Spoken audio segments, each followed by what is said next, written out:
Oi, meu nome é Gabriele e agora nossa equipe vai apresentar o webinar sobre o gene FBXW7.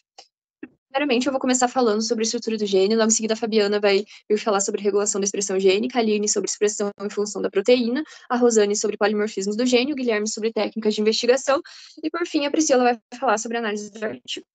Então, comentando um pouco mais sobre a estrutura do gene, o nome oficial do nosso gene é FBOXNWD40 Domain Protein 7. A abreviação oficial dele é FBXW7, mas ele possui alguns sinônimos como FBW7, FBW6, FBX30, AGO ou CEL10. O número do domain dele é 606.278 e uma breve descrição sobre a função desse gene é que ele codifica uma proteína da família F-Box que contém 7 repetições de ácido triptofano aspartico e ela liga-se diretamente à ciclina E, atuando no direcionamento para a degradação mediada por ubiquitina. Localização cromossômica. O nosso gene se encontra no braço longo do cromossomo 4, na terceira região, primeira banda e terceira subbanda, e o sentido da fita é reverse strand, ou seja, do 3' ao 5'. As coordenadas genômicas do nosso gene, como eu falei, ele se encontra no cromossomo 4 e está localizado entre os nucleotídeos 152.320.544 e 152.536.092. E aqui eu tirei uma imagem do example que mostra o cromossomo 4 e com destaque pelo retângulo vermelho ali a localização do nosso gene. Genes vizinhos. Explicando um pouco melhor essa imagem, na parte central dela, nós temos uma banda meio amarela, meio bege, que representa o nosso gene, que está destacado por um retângulo vermelho. As bandas dessa mesma cor representam genes vizinhos que codificam proteínas, e as em roxo representam genes de RNA. Como a gente pode observar, não temos muitos genes vizinhos que codificam proteínas, e os que existem, eu achei pouca informação sobre eles no AMIN, porque eles são pouco estudados. Então, eu vou destacar um deles, que está ali do lado direito, que é o ARFIP1, que ele atua na atividade de ligação do fosfatidilnositol 4-fosfato e é envolvido na regulação negativa do transporte retrógrado do endossomo para o Golgi. Então, ele atua no transporte intracelular e na regulação da secreção de proteínas. Região promotora. Nessa imagem, que também foi retirada do exemplo, a gente pode ver que os nucleotídeos marcados em amarelo, eles representam os exons. Esse primeiro exon ali, ele não faz parte do nosso gene.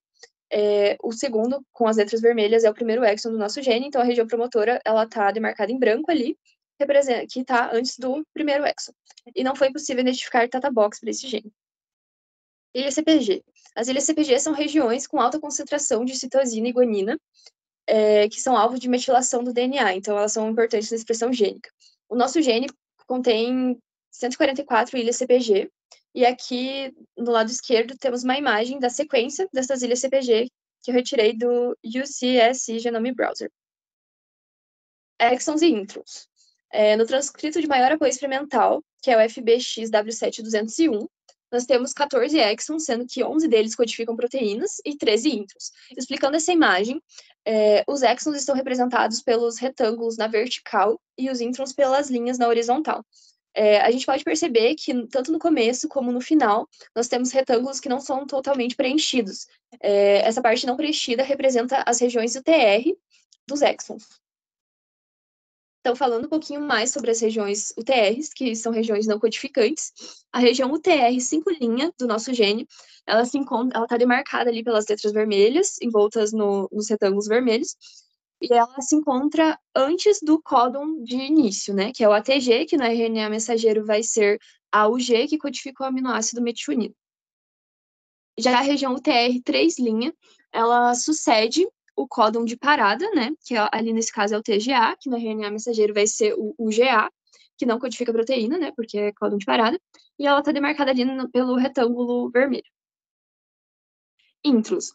O nosso gene possui 13 introns, eu destaquei eles aqui para vocês, mas eu só gostaria de salientar que eles representam regiões conservadas, que são sempre iniciadas por GT e terminam em AG. Todos eles, você podem ver que está destacado em amarelo, ele ficou um pouco ruim, mas todos começam com GT e terminam em AG. Falando um pouquinho sobre a homologia do gene, os genes ortólogos são genes de espécies diferentes que se originam de um mesmo ancestral, e o nosso gene possui 213 ortólogos em 200 espécies diferentes. Genes parálogos são na mesma espécie, aqui eu retirei alguns exemplos, como o WDR54, o FBXO36, que são genes parálogos ao nosso gene, e Ali, essas porcentagens do lado esquerdo, do lado direito, representam a porcentagem de sequências conservadas desses genes com o FBXW7. Por fim, falando um pouquinho sobre a árvore filogenética, eu gostaria só de destacar que os nodos azuis, são os quadradinhos azuis ali, eles representam nodos de especiação, então eles estão relacionados aos genes ortólogos. Os nodos vermelhos representam nodos de duplicação, que estão relacionados aos genes parálogos. E ali do lado direito, essas bandas, eu gostaria de destacar que quanto mais escuro, verde mais escuro, representa regiões mais conservadas do gene. Olá, eu sou a Fabiana e vou apresentar a parte de regulação da expressão gênica. Primeiro, é importante ressaltar que o processo de splicing alternativo que ocorre durante o processamento do RNA mensageiro pode resultar em diferentes transcritos, pela remoção de introns e pelo ligamento de diferentes exons, o que ocorre somente em eucariotos, e isso permite sintetizar mais de uma proteína a partir de um único gene. Sendo assim, o gene FBXW7 apresenta 21 transcritos, que estão representados no slide, e sendo assim, 3 são de degradação mediada por mutação sem sentido, 12 são codificadores de proteína, 4 são de introns retidos e 2 são de codificação de proteína com sequência de codificação não definida. Aqui nós podemos observar os diferentes transcritos provenientes desse gene, seus exons compartilhados e as regiões não traduzidas dos exons. Agora, analisando mais profundamente alguns transcritos, o transcrito de final 08.10 ou FBXW7201, ele possui 14 exons, sendo desses 11 codificantes, e ele codifica uma proteína de 707 aminoácidos. Ele possui algumas flags, que são a main select, transcrito mais biologicamente relevante, esse canônico, que é a transcrição mais conservada e altamente expressa, e sequência de codificação mais longa, o GenCode Basic, que é o transcrito mais completo e codificante de uma proteína, a EPSP4, que é quando a EPS não é capaz de identificar a isoforma principal, e a variante com sequência de proteína mais longa e selecionada, e o TSL1, que é o transcrito com maior apoio experimental, que corresponde à maior parte dos exons. Já nesse segundo transcrito, de final 55.11, ou FPXW7-202, ele possui 11 exons e todos eles são codificantes. Ele codifica uma proteína de 589 aminoácidos. Os flags são GenCode Basic, que é o transcrito mais completo e codificante de uma proteína, EPSALT1, que é quando a EPS não é capaz de determinar a isoforma principal, e o transcrito conservado em pelo menos 3 espécies testadas é o selecionado, e o TSL1, que é o transcrito com maior apoio experimental, que corresponde à maior parte dos exons. Quanto às diferentes isoformas proteicas resultantes do processamento do mRNA, os diferentes transcritos codificam diferentes proteínas, e essas diferentes proteínas podem ser chamadas de isoformas proteicas. Elas podem provir de um mesmo gene ou de genes diferentes. Quando elas provêm do mesmo gene, podem ser expressas de maneira diferente dependendo do tecido analisado. Conforme o gráfico, nós podemos ver que para o gene FPXW7 existem várias isoformas proteicas, e que quanto mais forte a cor azul, mais forte é a expressão do gene em um tecido determinado. Para a primeira isoforma destacada ali no slide, nós podemos perceber que sua maior expressão ocorre na pele não exposta ao sol, na região suprapúbica, e na pele exposta ao sol, na região inferior da perna. Já a segunda isoforma destacada tem maior expressão em regiões do cérebro, como o cerebelo, córtex e córtex frontal. Já a terceira isoforma destacada tem maior expressão em linfócitos transformados pelo vírus EBV, que é o vírus Epstein-Barr, da família dos herpes vírus humano. Aqui nós vamos analisar a expressão do gene em diferentes órgãos e tecidos. O gene é mais expresso em tecidos do córtex frontal, no cérebro, com 56,86 transcritos por milhão, seguido de pele não exposta ao sol, na região suprapúbica, com 47,66 transcritos por milhão. Em terceiro, o hemisfério cerebelar, com 47,35 transcritos por milhão. Em quarto, a pele exposta ao sol, na região inferior da perna, com 45,33 transcritos por milhão. Em quinto lugar, o córtex do cérebro, com 43,23 transcritos por milhão. E, por fim, os linfócitos transformados pelo vírus EBV, com 42 milhões de transcritos por milhão. Já o tecido com menor expressão são os rins, com 3,34 transcritos por milhão. Quanto à expressão em tecidos de acordo com o sexo, nós podemos perceber que a expressão continua alta nos mesmos tecidos, como o cérebro e a pele, porém com um leve aumento da expressão do gene em indivíduos do sexo masculino, mas seguindo a mesma proporção do gráfico anterior em todos os tecidos. Agora, segundo a expressão do gene em diferentes órgãos durante o desenvolvimento fetal, nós podemos perceber que há uma maior expressão do gene no coração, apresentando um aumento progressivo da 10ª semana até a 20ª semana, e também no intestino na 20ª semana e no estômago na 18ª semana. Nesse slide é possível perceber a relação entre a expressão do gene em diferentes patologias. As barras vermelhas indicam o aumento da expressão do gene e as verdes uma diminuição. Assim, nós podemos analisar que há um aumento da expressão em casos de desordem neurocognitiva associada ao HIV, estudos com influenza vírus e estudos de diferenciação de células-tronco. E há uma diminuição da expressão em casos de medulloblastoma, melanoma primário e metastático e tumores cerebrais do tipo ependimoma e astrocitoma. Quanto à regulação por miRNAs, é importante destacar que os miRNAs são a sequência de RNA não codificante reguladoras da expressão gênica, e ao todo existem 261 miRNAs que reconhecem o RNA mensageiro produzido pelo gene FBXW7. Desses, 116 possuem target score acima de 80. Lembrando que quanto maior o target score, mais precisa é a regulação efetivada pelo miRNA. Por fim, para exemplificar, eu escolhi o miRNA HSA-MIR 367-3P. Ele possui target score de 100 e target rank de 2. Os sítios potencialmente reconhecidos por ele na região 3' R são esses que estão destacados em azul ali, e estão localizados nas posições 286, 407 e 1596. E ele reconhece a sequência GTGCAATA. No total, esse miRNA reconhece 923 alvos, sendo o gene FBXW7 seu terceiro alvo. Por fim, aqui nós podemos ver a sequência 5' 3' do miRNA maduro, que possui extensão de 22 bases, e embaixo podemos ver seu precursor, que está localizado no cromossomo 4. E é possível analisar que, para que o miRNA maduro fosse formado a partir do seu precursor, foram necessárias a edição de 3 bases que estão destacadas ali com o círculo. Oi, eu sou a Aline e eu vou falar um pouco sobre a expressão e a função da proteína. Algumas informações gerais. O nome da proteína é a proteína 7 de caixa F-box e repetições WD, que é um nome que descreve suas características estruturais, que são a presença de uma caixa F-box e a presença de repetições WD. Sua classe é de gene relacionado ao câncer. A sua localização é intracelular e, em relação à interação, ela pode interagir com 7 outras proteínas. Quanto à estrutura, essa é a estrutura primária da proteína, tem 707 aminoácidos nessa sequência aqui. A sua estrutura secundária está representada nesse gráfico, onde os trechos em rosa representam hélices, os trechos em preto representam as folhas beta e os trechos em azul representam curvas. E essa é a sua estrutura tridimensional em 2 ângulos diferentes. Quanto às funções, ela é o componente de reconhecimento de substrato de um complexo E3 ubiquitina proteína ligase, ou seja, ela se liga aos substratos que serão ubiquitinados e, consequentemente, serão degradados no proteassomo. Ela funciona como um regulador negativo da sinalização JNK, que está relacionada com a apoptose. Ela impede essa sinalização de ocorrer porque se liga à proteína jun-fosforilada, medeia sua ubiquitinação e degradação. Essa proteína faz parte da sinalização. Também está envolvida na homeostase óssea e na regulação negativa da diferenciação dos osteoclastos. Regula a expressão de genes envolvidos no metabolismo de lipídios e glicose, também ubiquitinando e, consequentemente, causando a degradação de proteínas específicas. E, além disso, auxilia a reparação de cadeias duplas de DNA após a fosforilação por ATM. Quanto à expressão, esse gráfico mostra a expressão da proteína em diferentes tecidos.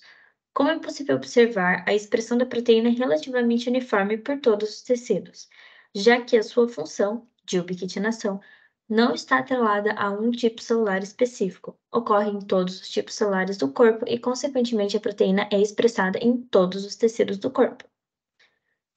Aqui, nessa imagem, também é possível ver como sua expressão é relativamente uniforme. Agora, a expressão do RNA mensageiro em diferentes tecidos, como já é possível observar, é bem diferente da expressão da proteína. Nesse gráfico, nós podemos ver o contraste da expressão do RNA e a expressão da proteína. No lado esquerdo, temos a representação da expressão do RNA mensageiro e do lado direito, nós temos a expressão da proteína. Em alguns órgãos, como o cérebro e a pele, a expressão é relativamente parecida, mas nos demais órgãos analisados há uma diferença considerável. Essa diferença pode ocorrer porque o RNA é instável ou porque a proteína tem uma meia-vida maior, sendo mais estável e permanecendo na célula mesmo depois que seu RNA mensageiro foi degradado. E é por isso que nós vemos uma expressão maior da proteína. Quanto à localização na célula, a primeira imagem nós podemos ver em verde os locais em que a proteína foi identificada, que é o nucleoplasma e algumas vesículas espalhadas pelo citoplasma.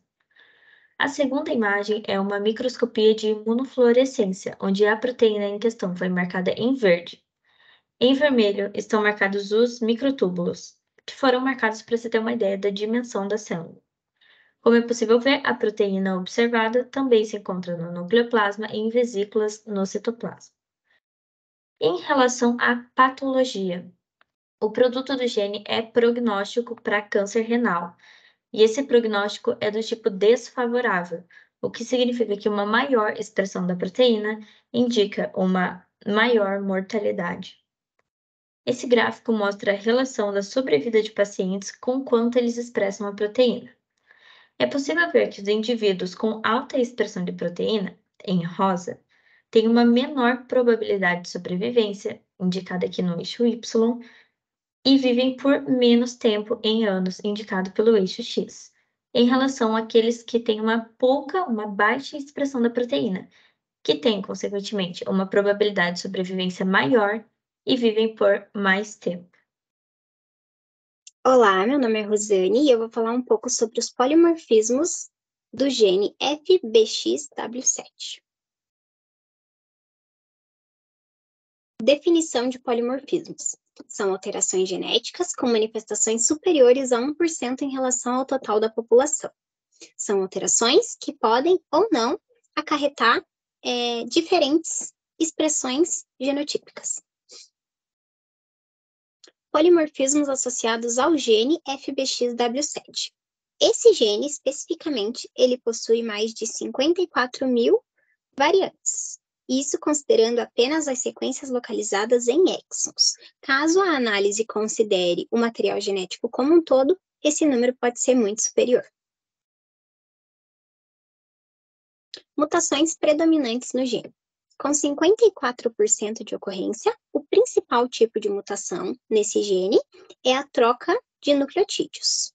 Em seguida, as mutações envolvendo o splicing, que é o processamento de RNA, originando RNA maduro. Além desses dois tipos principais, outros tipos de mutação que também são importantes para esse gene são as mutações de inserção, de deleção e a inserção de códon de parada, que também pode ser chamada de mutação sem sentido. Entre as diversas possibilidades de variantes para esse gene, nós escolhemos, para uma breve análise, a variante comum RS11931711. Essa variante ela é causada por uma mutação, uma troca de citosina por timina, portanto, uma transição localizada em região de intron. Aqui é importante a gente ressaltar que até pouco tempo atrás acreditava-se que mutações nas regiões de intron não seriam capazes de promover alterações na expressão do gene. Porém, hoje, estudos esclarecem que os introns, apesar de não codificarem diretamente as proteínas, têm papel fundamental na regulação genética e na forma como esse gene será expresso. Inclusive, a variante, o polimorfismo escolhido, ele é um polimorfismo oriundo de uma mutação em intron, e mesmo assim, ele está associado a um fenótipo patológico. Esse fenótipo, ele relaciona-se com a contagem de eosinófilos. Os eosinófilos, que são células de defesa do organismo, presentes principalmente em processos alérgicos e parasitários. Algumas associações têm sido feitas entre essa variante do gene FBXW7 com a rinite alérgica. Essas associações podem ser bem positivas, uma vez que podem proporcionar novas abordagens de tratamento para os pacientes. Quanto à distribuição das frequências desse polimorfismo em diferentes populações, podemos observar que, em relação ao total da população, a timina está presente em 44% dos indivíduos, e quando a gente olha especificamente para o continente africano, essa timina ela é ainda mais predominante, estando presente em 58% dos indivíduos no lugar da citosina. Como variante rara, nós escolhemos a RS 1893-41361. Também é uma variante causada por uma mutação em intron, uma troca de citosina por timina, uma transição. Porém, diferente do que ocorreu na variante comum, essa variante rara ela não está associada a nenhum fenótipo patológico. Portanto, uma mutação ocorreu, porém, essa mutação não implicou em nenhuma associação com doenças.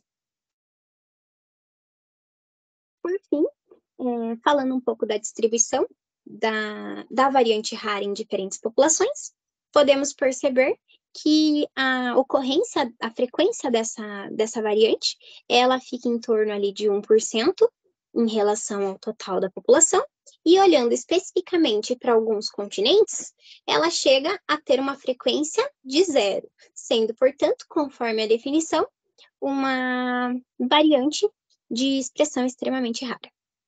Eu me chamo Guilherme e eu fiquei responsável pelo tópico das técnicas de investigação. Foram utilizadas duas técnicas, uma para quantificação do seu escrito de RNA, a técnica do RT-qPCR, e uma técnica para investigação da presença do polimorfismo, utilizada a técnica do PCR-RFLP. Entrando na técnica do PCR-RFLP, para investigação do polimorfismo, o que ele consiste? Consiste na utilização do PCR convencional para amplificação do DNA da nossa amostra, utilizando os primers específicos para a sequência-alvo, onde eles fazem o anelamento nessa sequência, permitindo que a ataque polimerase sintetize novas fitas, fazendo com que haja amplificação.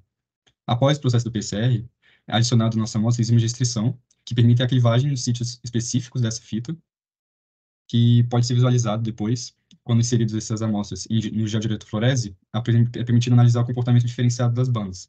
Então, é possível concluir se há ou não a presença de um polimorfismo na amostra. Então, entrando aqui na variante que foi apresentada pela Rosane, a RS 1193-1711, aqui na direita temos a sequência flanqueadora, e no Y vermelho representando a base que é variante, a base mutada. No alelo ancestral é uma citosina e na variante do polimorfismo é substitui uma timina.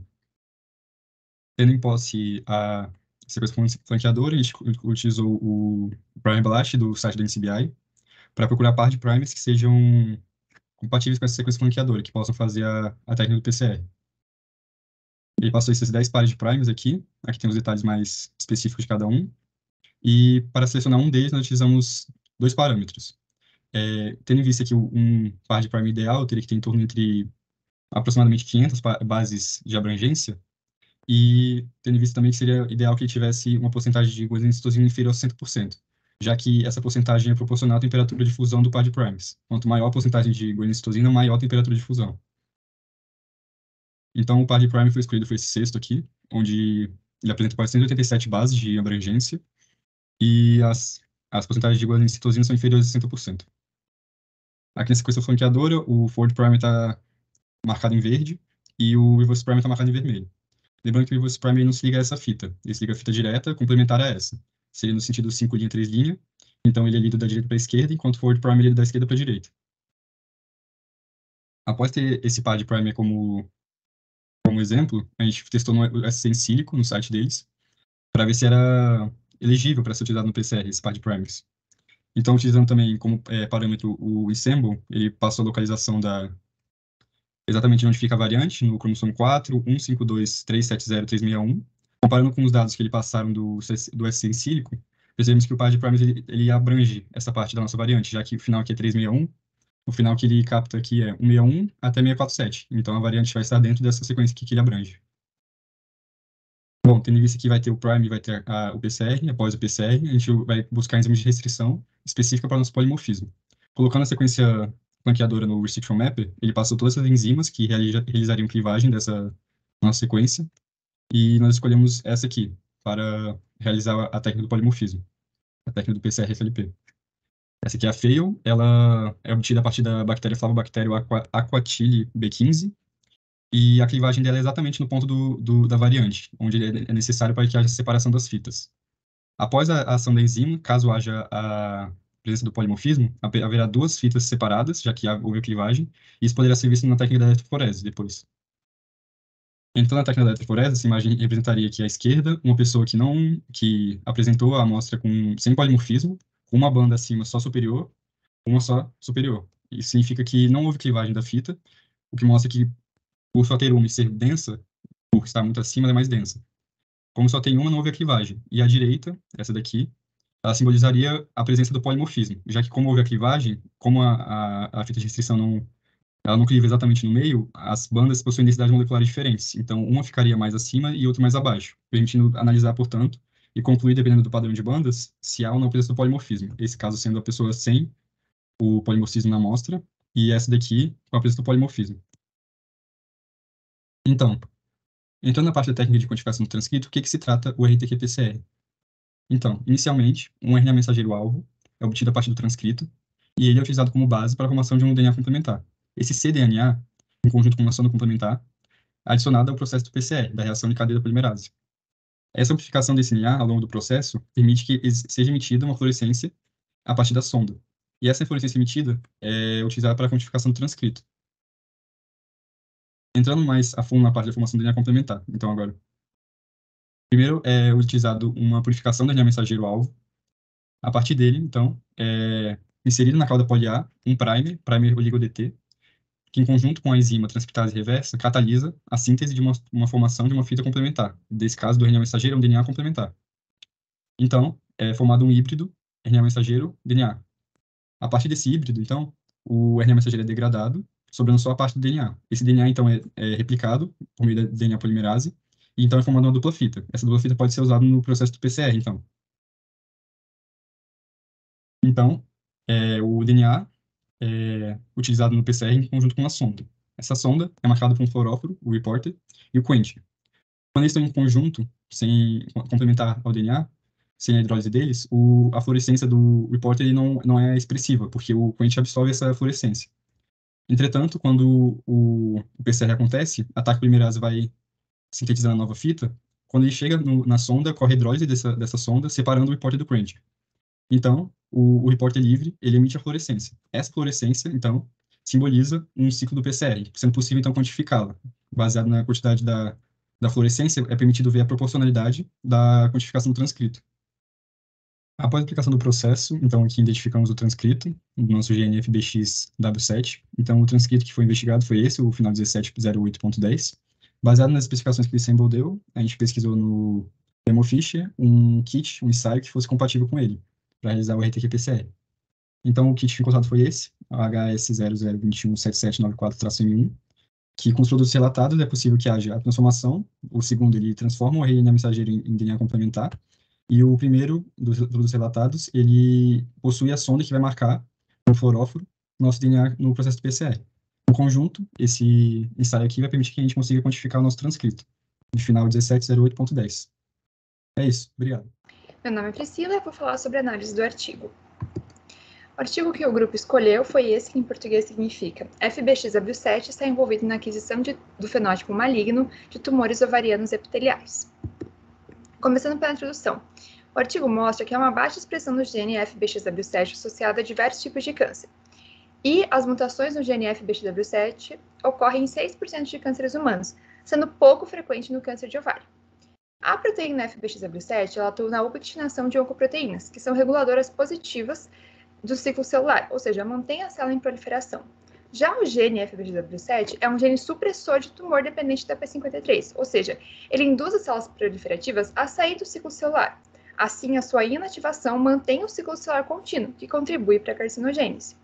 As mutações em P53 podem levar à hipermetilação da FBXW7, que acaba regulando negativamente a sua expressão. Então, no artigo mostra-se que o desenvolvimento do câncer está atrelado tanto à disfunção da P53 quanto do FBXW7. No câncer ovariano, são raras as mutações de FBXW7 e os níveis de expressão do gene são significativamente menores do que em tumores limítrofes e benignos. Em 2008, os dados mostram que mais de 225 mil mulheres foram diagnosticadas com câncer de ovário e 62% delas vieram a óbito por essa mesma doença. Então, o objetivo do estudo desse artigo é examinar as mutações do FBXW7 em amostras clínicas de câncer de ovário e a expressão do gene em tumores ovarianos. E, além disso, correlacionar a presença de mutações e expressão gênica de acordo com o grau histológico dos tumores. Em relação aos materiais e métodos, agora, foram utilizados 126 amostras de tecidos de câncer de ovário, que tiveram caracterizações histológicas distintas. Os tumores foram tumores mucinosos, serosos, células raras e tumores endometrioides. Esses tecidos foram ressecados, cortados e congelados até a extração de RNA e DNA. O RNA foi submetido à transcrição reversa e também houve a extração do DNA genômico.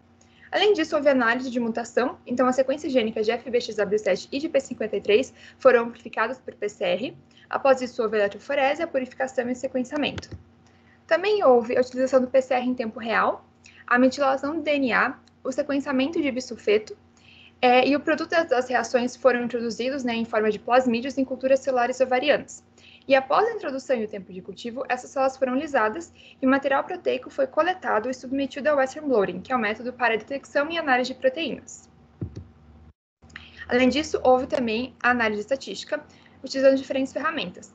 Para detectar a diferença entre dois ou mais grupos, primeiro utilizou-se o teste T-Students, que utiliza uma distribuição normal e faz uma comparação de média de amostras diferentes com base em hipóteses e o p-valor, o Q-quadrado, que faz uma comparação de distribuição de frequência, e a NOVA, que faz uma análise de variância. Já para a análise de sobrevida, utilizou-se as curvas de Kaplan-Meier, e em todo o artigo foi utilizado o nível de significância estatística com um p-valor menor que 0,05. Ou seja, se o p-valor for menor que 0,05, ele é tão pequeno que é possível rejeitar a hipótese nula de que os grupos são iguais. Em relação agora aos resultados, demonstrou-se que as mutações do FBXW7 são raras no câncer de ovário, e as mutações em P53 foram detectadas em 31,6% das amostras, e nos carcinomas serosos ovarianos essa frequência foi maior, foi de 61,5%. E essa diferença de mutações vocês podem ver na imagem abaixo. As setas significam a quantidade de mutações, ou seja, em FBXW7 só tem uma seta e no P53 tem muito mais, ou seja, mais mutações. Disso, a expressão do gene FBXW7 em amostras de câncer ovariano, eles foram significativamente mais baixos do que em amostras de tumores limítrofes e benignos, como vocês podem também ver na imagem abaixo. Os níveis de expressão do FBXW7, eles são negativamente correlacionados com o potencial maligno, ou seja, quanto menor a sua expressão, maior é o seu potencial maligno. E a expressão do gene FBXW7 foi mais baixa no carcinoma seroso, como vocês podem ver na letra B da imagem abaixo. O carcinoma seroso ele é um tipo de câncer que tem origem nas células epiteliais. A expressão do FBXW7 no P53 mutante é significativamente menor que no selvagem, que é o não mutante. As mutações em P53 suprimiram a expressão do FBXW7 por meio da hipermetilação da região promotora do gene FBXW7. E os níveis de expressão do gene em amostras de câncer de ovário com mutações em P53 foram significativamente mais baixos. Também foram analisadas características clínico-patológicas, e apenas o subtipo histológico foi significativamente associado à expressão do FBXW7, como vocês podem ver na tabela ao lado, onde foi o único p-valor menor que 0,05. E a expressão significativamente foi suprimida no carcinoma seroso. Agora para a parte de discussão. O nível de RNA mensageiro do FBXW7 ele foi significativamente suprimido no câncer de ovário. E a expressão do gene ele variou de acordo com o subtipo de câncer, tendo maior redução no carcinoma seroso, como vimos anteriormente. A mutação em P53 levou à hipermetilação das regiões promotoras do FBXW7, o que reduziu a sua expressão gênica, e isso favoreceu o desenvolvimento de câncer. Nas células de câncer de ovário, houve uma superexpressão de P53 mutado, o que suprimiu a expressão do FBXW7.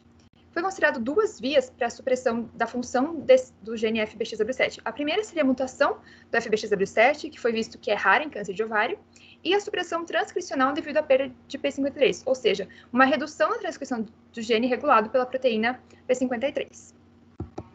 Como conclusão, foi observado que as disfunções de FBXW7 elas conferiram potencial maligno aos tumores ovarianos, mas isso ocorreu não devido às mutações em FBXW7, porque, como mencionado anteriormente, elas são raras em câncer de ovário, mas ocorreu devido ao downregulation transcricional, que é um processo pelo qual há uma redução na expressão do gene, que ocasiona uma produção menor do seu produto gênico. Nesse caso, as mutações em P53 induziram a hipermetilação da FBXW7, suprimindo a expressão da FBXW7. Além disso, em uma atividade normal, a P53 levaria a célula que estivesse em proliferação excessiva à apoptose. Como ela está mutada, isso não ocorre. Oi, gente, agora a gente vai apresentar o nosso banner sobre o gene FBXW7. Eu vou começar falando sobre a estrutura do gene. O nome oficial do nosso gene é FBOXandWG for the domain protein 7. A abreviação dele é FBXW7. A localização dele, ele fica no cromossomo 4, braço longo, terceira região, primeira banda e terceira subbanda, e o sentido da fita é reverse strand. E esse gene ele codifica uma proteína da família FBOX que contém 7 repetições de ácido triptofano aspartico, e essa proteína liga-se à ciclina E, atuando no direcionamento para a degradação mediada pela ubiquitina. Agora eu vou apresentar a parte da regulação da expressão gênica. O gene FBXW7 é expresso em condições específicas e regulado por vários mecanismos. Dentre eles, pode-se destacar o splicing alternativo, e que permite a formação de 21 transcritos para esse gene, dos quais 12 codificam proteínas. E a atuação dos miRNAs, havendo 261 miRNAs para esse gene. A sua maior expressão proteica é no cérebro, e no córtex cerebral e cerebelo, e na pele não exposta ao sol, na região suprapúbica, e na pele exposta ao sol na parte inferior da perna, como nós podemos ver nesse gráfico ali. Eu sou a Aline e eu vou falar um pouco sobre a expressão e a função da proteína. O nosso gene codifica uma proteína que reconhece os substratos que serão ubiquitinados e, consequentemente, degradados no proteasoma. É encontrada em todos os tecidos do corpo de maneira relativamente uniforme. E, além disso, é prognóstico desfavorável para câncer renal, o que significa que a alta expressão dessa proteína indica maior mortalidade, como é possível observar no nosso gráfico. Eu sou a Rosane e eu vou falar um pouco sobre os polimorfismos do gene. Os polimorfismos são variantes genéticas que se expressam em mais de 1% da população. No caso do gene FBXW7, entre as suas diversas possibilidades de variantes, nós escolhemos a RS11931711 para uma análise de causa e consequência. Esse polimorfismo ele é provocado por uma transição, uma troca de citosina por timina que ocorre em região de intron, e ela tem associação patológica envolvendo a contagem de eosinófilos. Quanto à sua manifestação em diferentes populações, a gente pode perceber, a partir do gráfico, que, analisando a população como um todo, esse polimorfismo está presente em 44% dos indivíduos, e quando a gente olha especificamente para o continente africano, ele está presente em 58% da população, sendo um pouco mais predominante nessa região.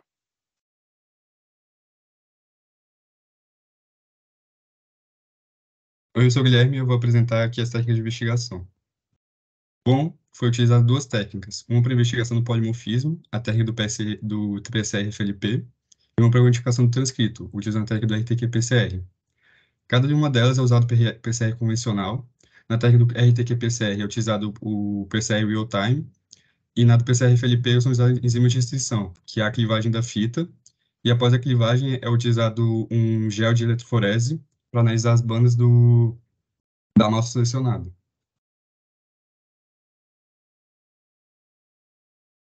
Eu sou a Priscila e eu vou falar um pouco sobre o artigo que o nosso grupo escolheu. O artigo é o FBXW7, que está envolvido na aquisição de fenótipo maligno nos tumores ovarianos epiteliais.